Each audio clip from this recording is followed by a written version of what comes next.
un podcast de Cooperativa. Este es un podcast sobre historias que suceden delante y detrás de la pantalla, sobre las personas que hacen películas, las personas que las ven y las personas que las sueñan.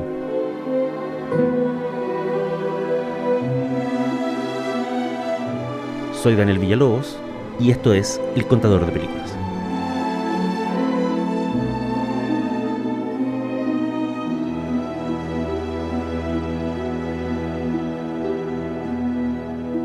Esto es El Contador de Películas y la historia de hoy se llama Los tiempos de la revancha.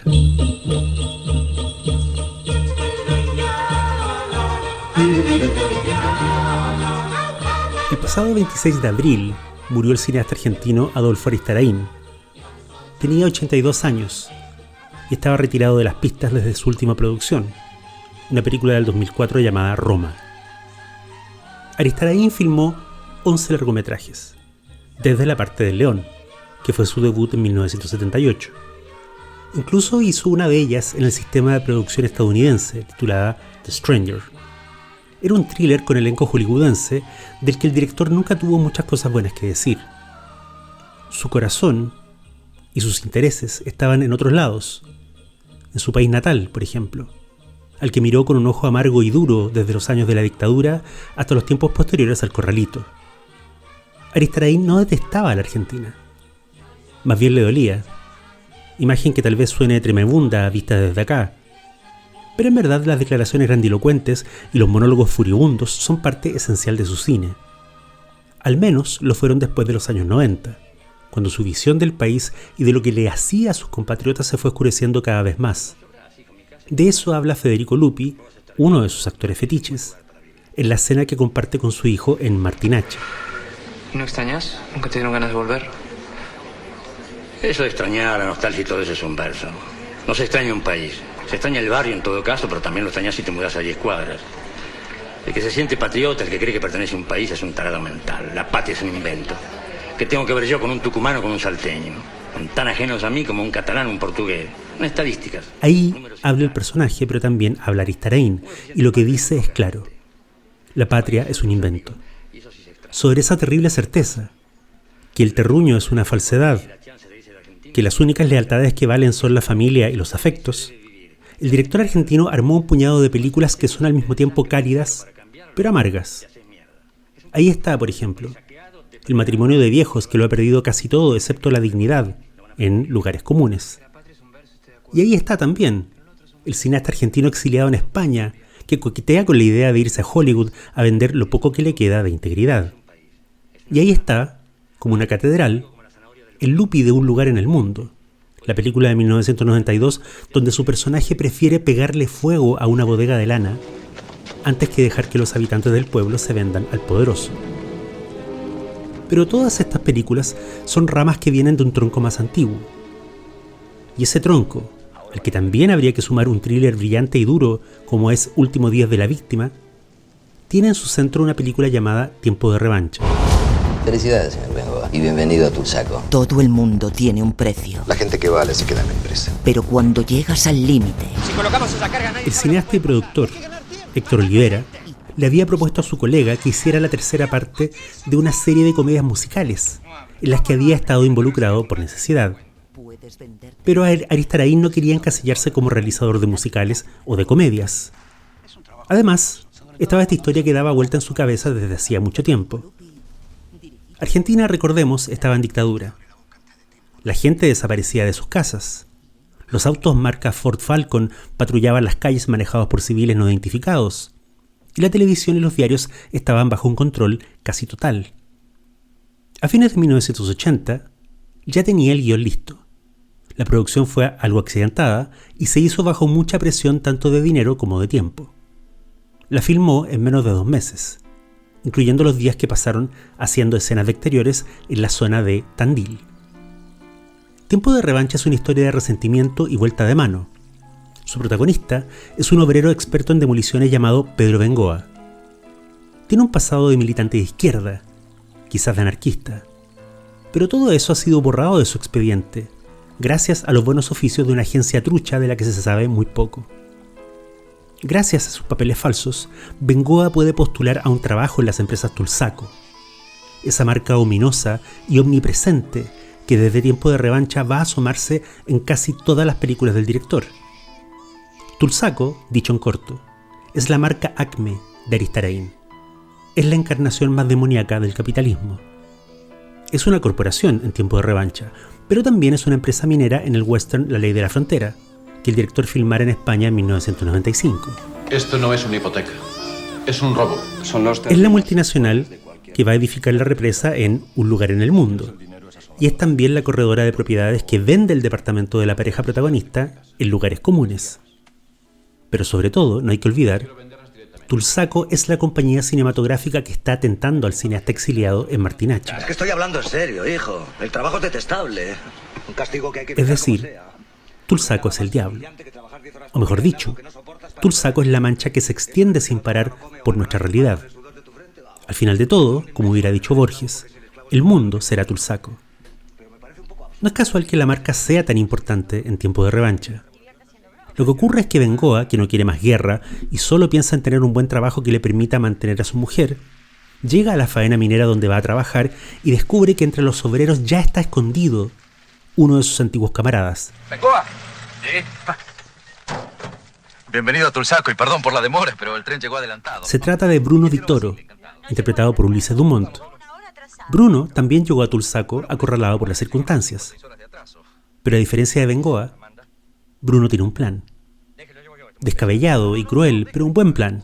Lo que él quiere es que Bengoa le ayude a fingir un accidente laboral con dinamita. Bruno pretenderá entonces que se ha quedado mudo y conseguirá una jugosa indemnización. Ya lo tiene todo armado, e incluso hay un abogado metido en el baile, un tal Larsen. Bengoa se resiste a participar. No quiere meterse en problemas y de su vieja pasión por la lucha de clases solo le queda el recuerdo. Pero Bruno lo convence. Lo que viene después tiene los contornos grises de la tragedia al estilo latinoamericano. A la hora de la verdad, cuando ya está instalada la carga de dinamita en el costado del cerro, Bruno se acobarda. ¡Pedro! ¡Pedro, no puedo! ¡Pedro, para! ¡Para todo! Bengoa corre a auxiliarlo y entonces el explosivo estalla. Bruno muere. Bengoa sobrevive y decide él llevar a cabo el plan del que antes era simplemente un cómplice. El abogado Larsen, por su parte, acepta representarlo. Bengoa viaja con su mujer a Buenos Aires, lo revisan los médicos de Tulsaco y emiten un veredicto. Mudez por trauma psicológico. Imposible saber cuándo volverá a hablar este hombre. Los gerentes de la empresa discuten en privado. Burlones acuerdan pagarle al damnificado una indemnización miserable, algo así como $500. ¿Tiene abogado? No, es imbécil. Confía en Tulsaco. No saben que, aliado con Larsen, Bengoa va a pedir $200.000. Una cantidad de dinero que él ni siquiera se logra imaginar. Ante la amenaza de una demanda, los gerentes preguntan al abogado Larsen qué quiere su representado. Larsen contesta que quiere ver al dueño de la compañía. Entonces viene uno de los momentos más grandes de la cinematografía del director. Hasta ese punto, Bengoa ha sido nada más que un perro apaleado que ve la oportunidad de conseguir un buen hueso. $200.000. Buena plata, pero tampoco una fortuna. Dinero suficiente para volver a agachar la cabeza y que nunca nadie vuelva a saber de él. Lo que sucede es que el dueño de Tulsaco lo recibe en su mansión, y el tipo es arrogante, insolente y brutal. Los domingos se los dedico a mi jardín. No me gusta perder el tiempo negociando con dos ratas. No intenta ser diplomático, no negocia, no pretende siquiera fingir que le importa el accidente laboral donde murió un hombre y otro quedó, supuestamente, lastimado. Lo que le interesa es ponerle precio al asunto y que esos dos muertos de hambre salgan de su casa. Larsen, que no es nada de tonto, negocia. Pone en la mesa un as que traía bajo la manga. Aparte de todos los problemas de seguridad que la faena minera tiene, la verdad es que todo el asunto es una estafa. Lo que hizo el dueño de Tulsaco no fue encontrar cobre en mitad de la nada. Lo que hizo fue coimear a los geólogos encargados de la exploración para que ellos mintieran. ¿Y el dinero que Tulsaco recaudó para la supuesta explotación del yacimiento? Desaparecido en el aire. El hombre más poderoso del país concede la derrota. Ok, le dice a Larsen, les daremos $200.000. Pero Bengoa ha cambiado de idea. Y usando una maquinita primitiva casi de niños, donde cuando teclea suena una voz que dice palabras, se niega. La voz de la maquinita dice no. Y después, ante la sorpresa del abogado Larsen y del dueño de Tulsaco, Bengoa escribe en una pizarra: no hay trato, no estoy en venta. Si el magnate hubiera sido un poco más diplomático, menos agresivo, si hubiera tenido lo que hoy se llaman habilidades blandas, se habría ahorrado un juicio. Pero su arrogancia ha despertado algo en Bengoa. Una nostalgia por los viejos años de lucha, una rabia profunda, o quizás un deseo infantil e irracional de joder la pita. Bengoa iba dispuesto a venderse por $200.000. Pero le hierve la sangre al escuchar a este millonario desalmado, así que rompe el trato con el abogado y anuncia que va a pelear. No hay acuerdo, van a juicio. Tiempo de Revancha fue un fenómeno para la taquilla en esos años en Argentina. Estuvo 22 semanas en cartelera. Hoy día es considerada una de las 10 grandes películas argentinas. En un momento de oscuridad y represión, Aristarain se atrevió a hablar no de los militares o de la policía secreta, sino de sus patrones, aquellos que de verdad se benefician de la represión y de las dictaduras, o de los estados de emergencia. Estamos hablando de los señoritos de trajes de corte impecable, que trabajan en oficinas alfombradas y beben whisky importado. Opina el ministro de Bienestar Social. ¿De qué estrato social provendrían los adolescentes drogadictos? Hay de todo, pero lamentablemente yo diría que es más fácil que los haya entre el ambiente estudiantil que entre el ambiente trabajador. Normalmente el que trabaja está en procura de un ideal y demás. A veces el exceso de pensamiento puede motivar estas desviaciones. Un acercamiento más burdo a la Argentina de esos años habría cargado las tintas hacia la lucha heroica y la épica de la resistencia. Habría hablado de guerrilleros y torturadores, de enfrentamientos y desaparecidos. Aristarain no hace eso. Tal vez no habría podido, pero además uno intuye que no le interesaba. Hay un momento hacia el final, breve pero terrible, donde un Ford Falcon se estaciona al lado de Bengoa, que va caminando por la calle con su pizarra, todavía fingiendo ser mudo, todavía viviendo la mentira. La puerta del auto se abre y tiran a la vereda el cuerpo sin vida de un compañero de la faena que testificó a favor suyo en el juicio. Bengoa, aterrorizado, sale corriendo. Eso es todo. La película no remarca nada. No es necesario que alguien le diga a Bengoa por qué ese hombre está muerto y por qué se lo fueron a tirar a los pies. El mensaje es muy claro y lo entiende él y lo entendemos nosotros. Aunque Bengoa gane el juicio, Tulsaco siempre va a ganar al final, porque Bengoa es solamente un hombre y Tulsaco es una corporación, y las corporaciones son eternas. Con la certeza de que vive rodeado de micrófonos ocultos, que la empresa ha instalado para atraparlo en el momento en que se le salga un ruido de la garganta, Bengoa destroza su habitación de hotel. Es una escena que homenajea directamente al final de La conversación de Francis Coppola, pero también tiene una lectura muy específicamente latinoamericana. Cualquier individuo que intente derribar o atacar al capital corre el riesgo de quedarse solo o volverse loco.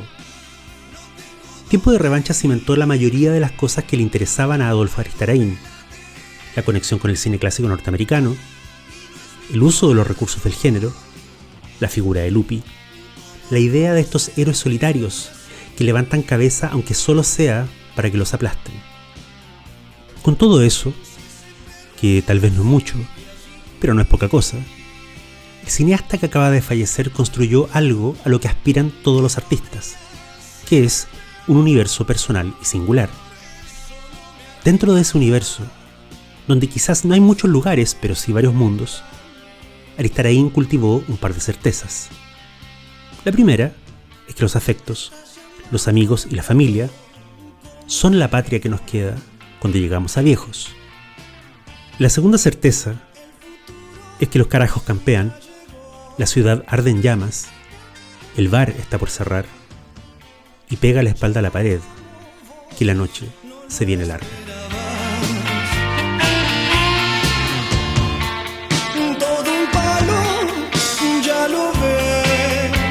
Esto fue El Contador de Películas.